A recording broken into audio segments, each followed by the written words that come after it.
You don't think the moon landing is real? No, I don't. No. Do you?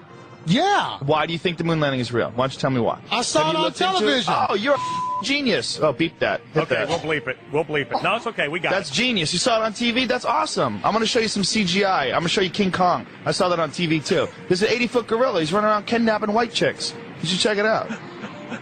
1972 was the last time a human being has been through the Van Allen radiation belt. 1972.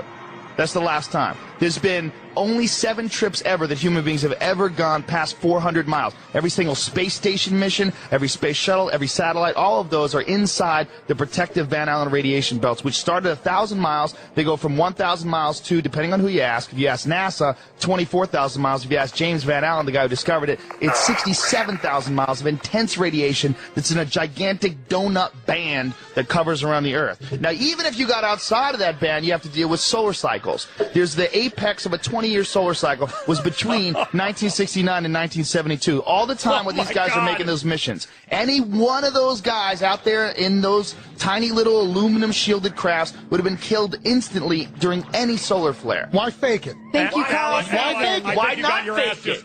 You should open with that. If you look at any of the footage online, it looks ridiculous. It looks stupid. If you look at the videos, it looks ridiculous and dumb. You know why? Because in 1969, nobody anticipated that we were going to have VCRs and the internet. We were going to be able to watch that. They wanted to win the Cold War. The Soviet Union's had over 10 firsts in space. First man in space, first woman in space, first they had everything. First dog in space. They had first satellite. They were so much more advanced than the Americans were. But the Americans were more advanced in trickery, and that's what they did. They figured out a way to fake it. That's why when Neil Armstrong got back, first of all, he went insane. They went into a deep depression. So did Buzz Aldrin. He became a huge alcoholic. He gave no interviews. Neil Armstrong still to this day will not give interviews. He gave one speech that he gave at the 25th anniversary of the moon landing, and this is what he said in front of America's best honor students. He said, "We have here amongst us America's best and brightest," and the quote was, "You will achieve many great things if you could peel away one of truth's hidden layers." That's a speech this guy gives standing in front of the top honor students of the country. Not,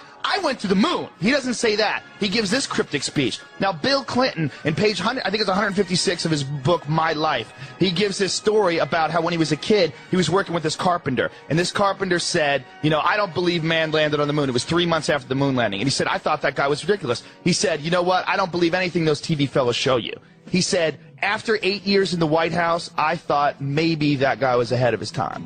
Wow. This is in Bill Clinton's autobiography. Wow. This is in his book. There's no way people went on the moon. There's no way. By the way, it's impossible today. China wants to go back to the moon. They don't even have a clue how to do it. They're going to try to get there in 2020. America thinks we could possibly go back in 2017.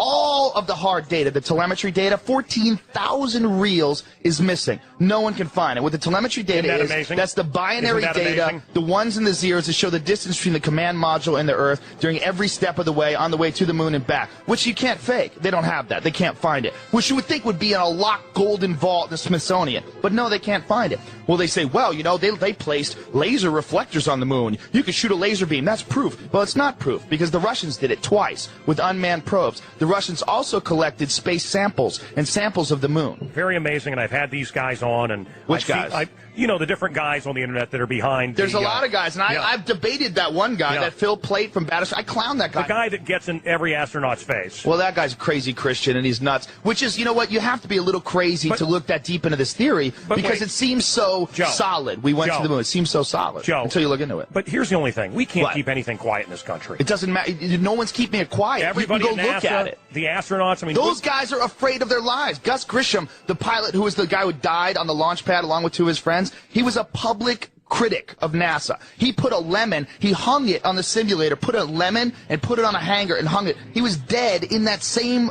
cockpit. He died like 2 weeks later. He burned to death inside of that. They were terrified. This is a matter of life and death. These guys were in the middle of a huge Cold War between Russia, and they wanted to show that America had technological superiority. The race to the moon landing, all that stuff is not about going to the moon and collecting things. It's about military superiority. It's about the ability to do things with military technology. All that stuff they use for NASA, all the stuff they use for the stealth bomber, the space shuttle, all those missions, it's not for philanthropy missions. That's to fuel the military-industrial complex. The machine behind this is all the military. And getting to the moon first is making a statement that we have military technological superiority over Russia, and that's what they did. You got a if you look into it, man, the more you look into it, look, there's every photograph of the moon looks goofy. There's intersecting shadows that show more than one light source, and you can try to explain any one of these things away, which many people do. But the problem is when you look at them all together.